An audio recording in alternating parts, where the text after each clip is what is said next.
Monster City Madhouse, a year-round website full of Halloween and classic horror shirts with an emphasis on the vintage look.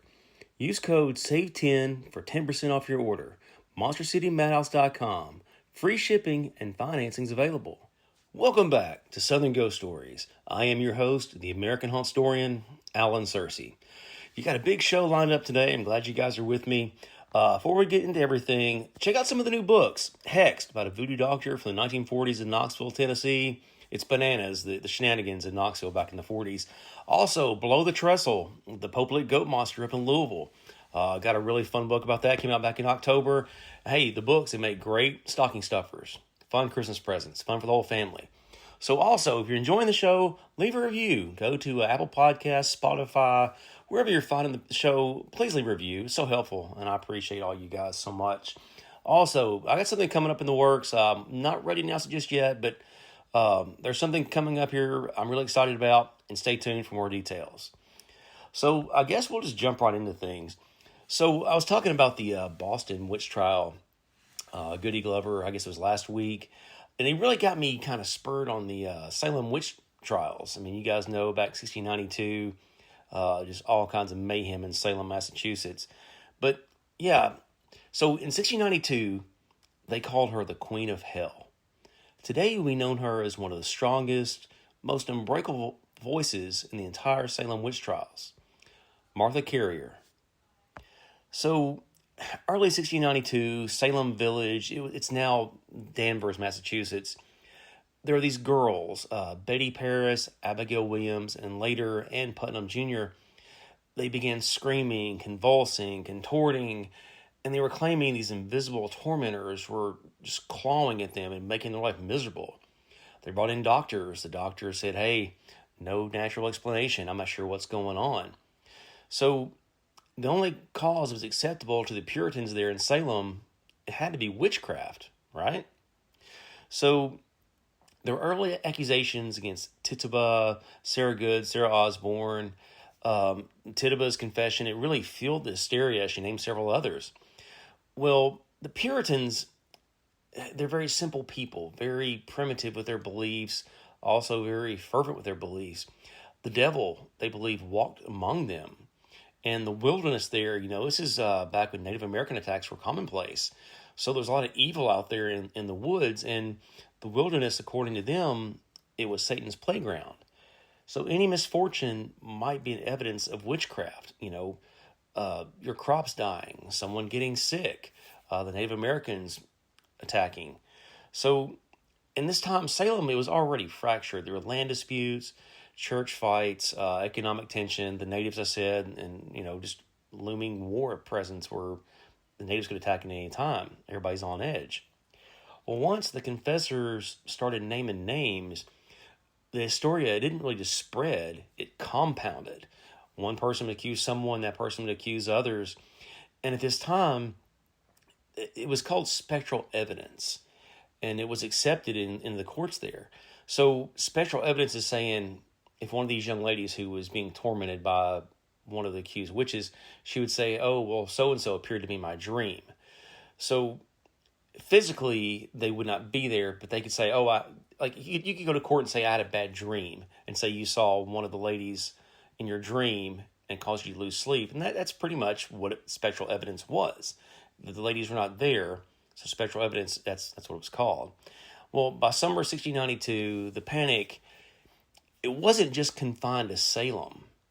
So July 1692, Andover, which is roughly, I think, 18 miles away, somewhere in there, Andover residents, they invite Salem's afflicted girls to diagnose strange symptoms in the town. And this was the turning point, and this is where it spread. So they imported this hysteria directly from Salem into Andover, Massachusetts. So there was a touch test. So the accused were blindfolded. The afflicted girls who were in Salem now, or in Andover, they were instructed to fall into fits when touched. So if they shrieked when one of the accused witches touched them, that was a proof of them being a witch. Well, Several witnesses later reported the girls were being quietly coached on, how to react and to which person to react. But over 40 residents of Andover were accused, which is more than Salem. It's kind of wild that, Salem kind of sucks all the oxygen out of the room, but Andover actually was more impacted than Salem was. So the Fosters, the Lacey's, the Faulkners, the Carriers, entire families were arrested and brought in and questioned. Children accused parents. Parents accused neighbors. So one of the voices of reason in Andover at this time, it was the Reverend Francis Dane. He repeatedly warned the court, hey, delusions of the afflicted, quote unquote, as evidence. You can't use it. That's spectral evidence, right? And after that, his own family members soon started to be arrested. So really, no one was safe. Even the minister's family is getting brought in to be interrogated and accused. So back to the Queen of Hell, Martha Carrier. So she was kind of front center. She was the star of the show in the Andover witch trials. So Martha Carrier, the Queen of Hell, who was she?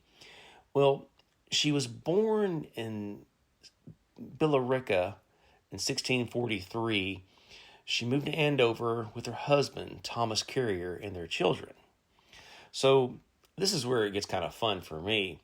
Thomas Carrier, Martha's husband, well, some say he was born as Thomas Morgan in Wales, overseas. And he was a figure who seemed too large, too strong, too old, and too mysterious for early colonial New England. Well, witness accounts and the Carrier family tradition describe him as he was over 7 feet tall. Some accounts say he was 7'4". And you got to think, a 7'4" man in 1690s, that's a giant among already small men. So they say he was lean, but enormously muscular. I mean, I guess he was like Hulk Hogan, and Hulk Hogan was like, 6'10" or whatever. So he would be, bigger than Hulk Hogan, if you can imagine that, back in Puritan times. He's capable of carrying fully grown men under each arm, according to the lore at the time. He was able to lift barrels and timbers alone that normally required several men. He possessed an almost superhuman, supernatural stamina. They said that he would walk, 15 miles to a mill. He would carry a bag of flour from the mill back to his house, 15 miles, and he would only stop to shift it to one shoulder. So, that's 15 miles. Man, I can only walk. I guess if I had to, I could walk 15 miles. But carrying a big bag of flour, this dude, he's pretty hardcore. Well, according to the lore, Thomas Carrier lived to be 108 years old. He died in 1735. Contemporaries called him the Giant Welshman. And what's really nuts about Thomas Carrier, the Queen of Hell's husband, so I got to back up over here. There was an English Civil War in 1642. Charles I believed the kings ruled by God's will alone and not the people's. He dismissed Parliament for 11 straight years, 1629 to 1640. He levied taxes on his own authority and jailed critics without even having a trial for them. So Parliament finally rebelled, and a civil war erupted there in England. And there were royalists who, supported the king, and parliamentarians that were led by Oliver Cromwell. Well, after years of war, King Charles finally lost. So in January 1649, Parliament put the king on trial for treason, tyranny, murder, being a public enemy, and this was unprecedented. The king, holier than thou, he refused to even recognize the court. He said, "I am the king, and the law is in my mouth." That's a pretty bold, brash statement right there. Well, naturally, the court sentenced him to death. I'm sure they probably had an easy time after he said that. So with the king being sentenced to death, they're going to chop his head off. This is back in the 1600s. They don't have the electric chair. They're not really hanging people. The usual executioner refused to behead the king. So Parliament, what do? They hire 2 masked men, and they keep their identities a secret.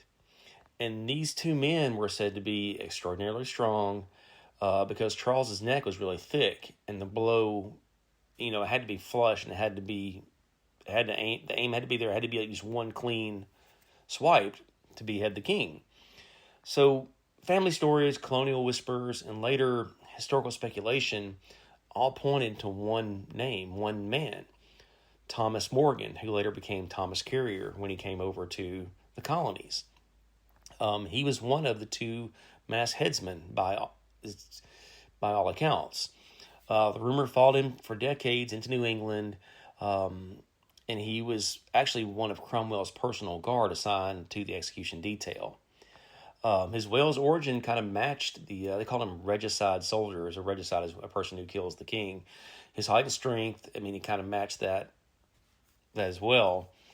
So in 1660, King Charles II ascended to the throne. He took the throne, and he ordered all the men involved in beheading the king captured and executed.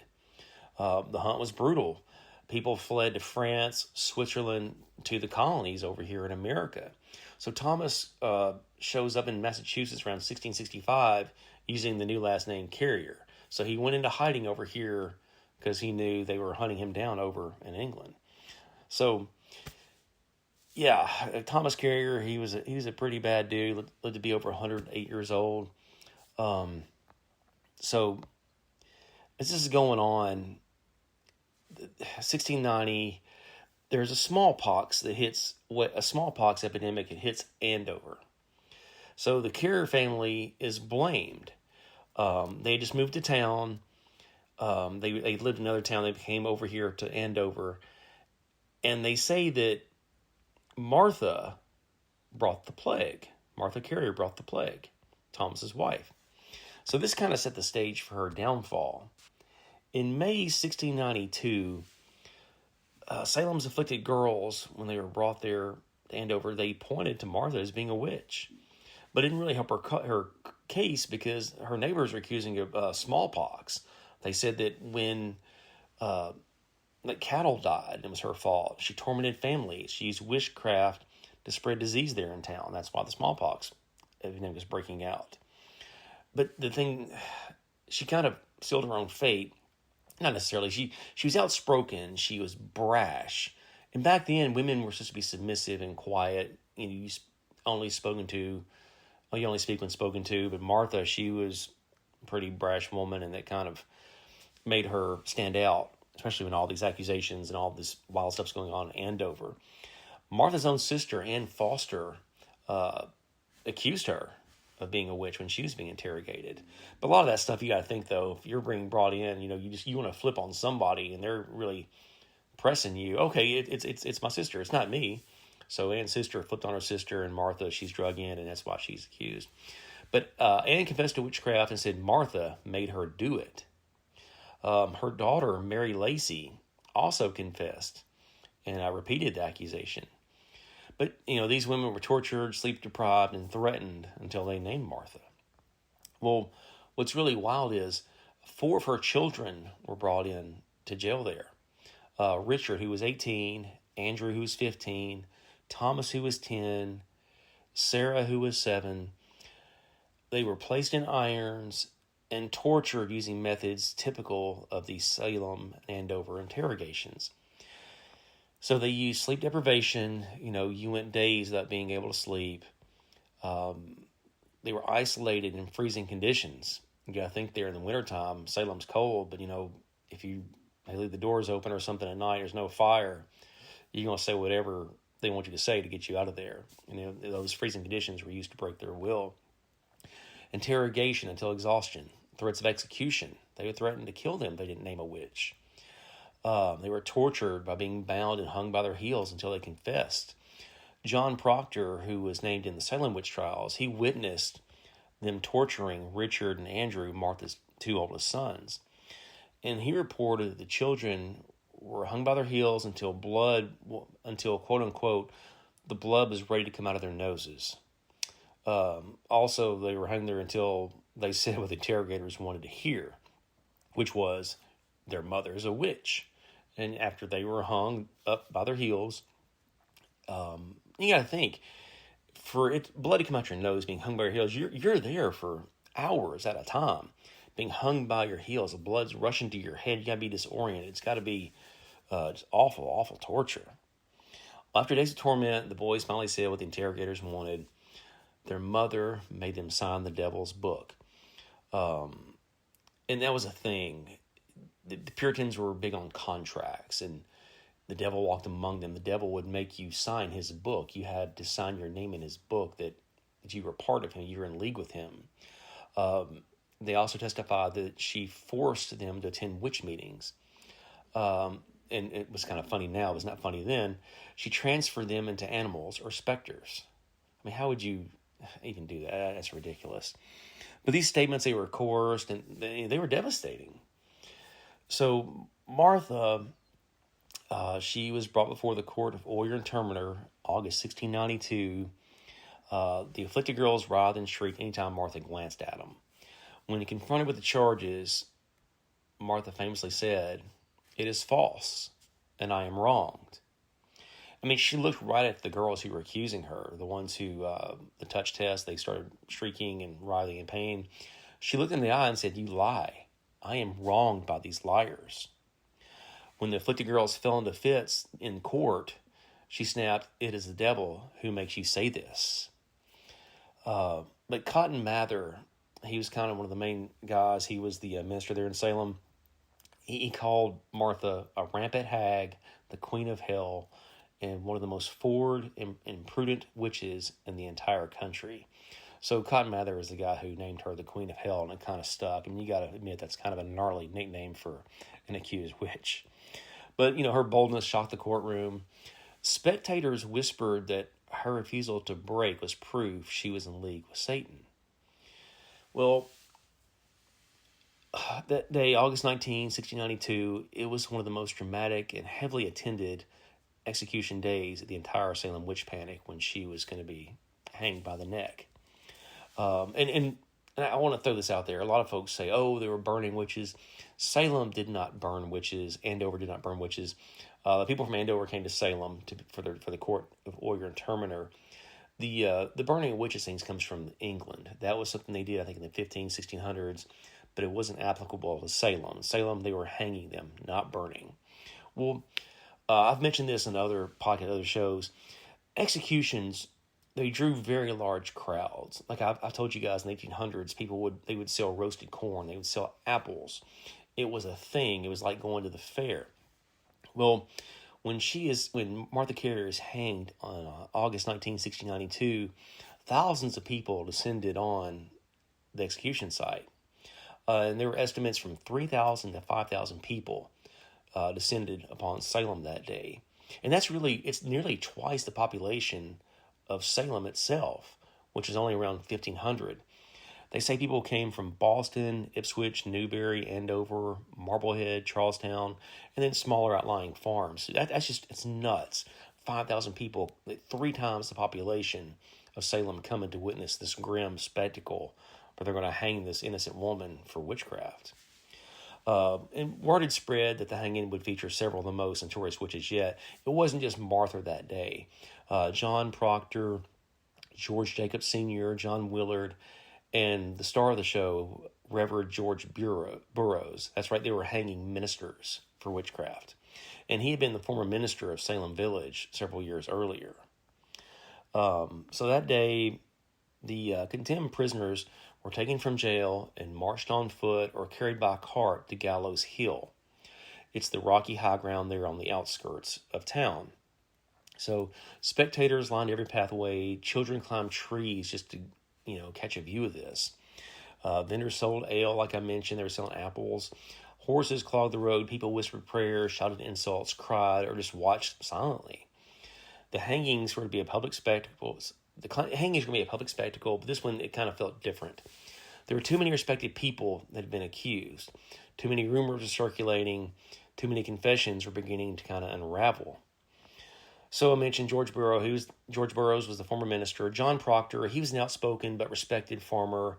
George Jacob Sr., he was elderly. He had arthritis. He was just an old man. John Willard, he was a former constable who refused to arrest more witches. And then again, Martha Carrier, the unbroken queen of hell. Witnesses said the group showed extraordinary composure, especially given the crushing heat and the jeering from the crowd. So, as the nooses were being prepared, Reverend George Burroughs was allowed to speak. He made a brief statement declaring his innocence, and then he did something no one expected, something that they thought he was unable to do. He recited the Lord's Prayer clearly, perfectly, without hesitation. Well, Puritan belief held that a true witch could not recite the Lord's Prayer without stumbling, nor speak the sacred words without choking or faltering. But Burroughs said every word flawlessly. Our Father who art in heaven, deliver us from evil. And you got to think the crowd just fell silent. You know, this minister up there who, they don't know what's going on, but he should not be able to say the Lord's Prayer because he is a condemned witch. Some of the spectators gasped, others wept openly. Several called out, hey, he must be innocent. One witness later said, his prayer did choke the accusers more than all the evidence against him. Even Cotton Mather, present there on horseback, panicked. As murmurs of doubt spread through the enormous crowd, Cotton Mather raised his voice and tried to reassert his authority. He reportedly shouted, the devil has been known to appear as an angel of light. So in other words, even the devil could recite the Lord's Prayer. Do not be swayed, obey the court, shut up and do what you're told. Watch this grim spectacle. His intervention kind of steadied things there on site for the execution, but many were left shaken. Some believe the colony, they had just killed an innocent minister. Well, when it was Martha's turn, several witnesses noted her posture. Her back was straight, her chin was raised, hands bound, but steady. She didn't cry, she did not beg, she didn't confess. It's a rare thing in the witch trials. Other witches are flipping. Martha did not. She didn't name anybody else. Others pled for mercy. Martha maintained a cold, unwavering outrage at the injustice. So, not all of her final speech survives, but fragments and paraphrases were recorded. And what she said was, I am wronged. It is a shameful thing that I should suffer for a crime which I never committed. Another witness recorded her saying, I would not lie to save my life. Well, that wasn't good enough for Cotton Mather, who labeled her the Queen of Hell. But yeah, many that were present that day, they said she looked more courageous than damned, more defiant than guilty, and more steady than the judges themselves. So one by one, the condemned were forced on the ladder or the platform and pushed off with a rope around their neck. Martha Carrier stood until the last moment with complete composure. When the ladder was pulled from beneath her, several said she died without a cry, a stark contrast to the hysteria of the accusations. One bystander later wrote, she died a resolute woman. So, yeah, there's a lot of aftershock with this. Too many respected people have been killed. The flawless Lord's Prayer really rattled public confidence. The sheer size of the crowd, meant thousands witnessed the injustice there firsthand. And Andover residents began openly questioning the touch test that was applied to Martha Carrier. Some spectators left convinced they had seen innocent people be hanged there on the hill there. But by autumn, the touch test and special evidence, they were really starting to lose credibility. Governor Phipps dissolved the Court of Oyer and Intermiter in October, probably because they were coming for his family, people he loved. And in 1711, Martha was officially cleared, and restitution was granted to her family. And Thomas Carrier, what happened to him? Well, he was humiliated and financially ruined, but he was still free. Thomas left Andover and eventually moved to Connecticut. He lived to extremely old age. I mentioned he's 108 years old. And, he had a wild life, too. He witnessed regicide, beheading the king, flight across the ocean, the murder of his wife by the state of Massachusetts, from the Bay Colony there, the collapse of the largest witch panic in American history. It's something I've kind of thought about. If Thomas Carrier is 7'4", like I told you, he's bigger than Hulk Hogan. Why doesn't he just get an axe and just, become Rambo that day and go save his wife. I mean, but then again, he had children he had to protect.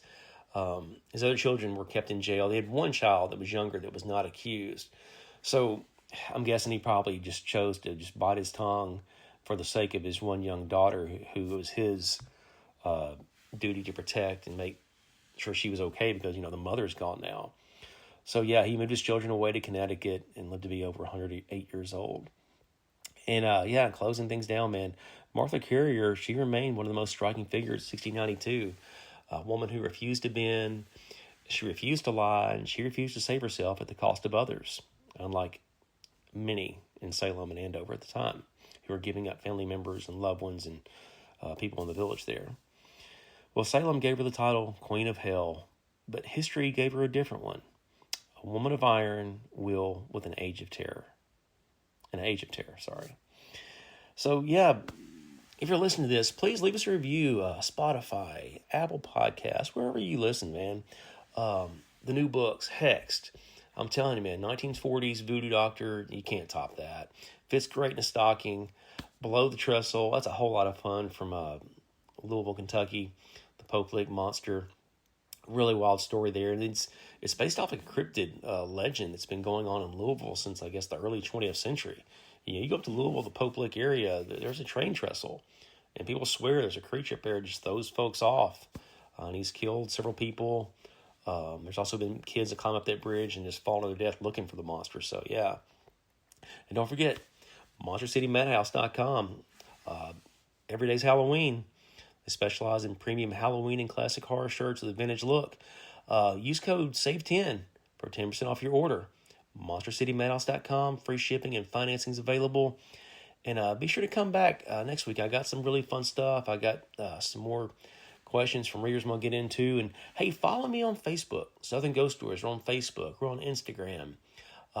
Leave me some questions. I love doing the Q&As. And, I think I've told you guys, I do events all over the country. I'm somewhere every weekend selling books, talking to people.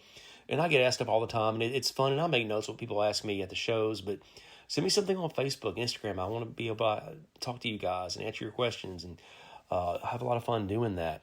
Also, I'm on Twitter at ATO Allen. Alan Searcy, type me in, ALLENSIRCY.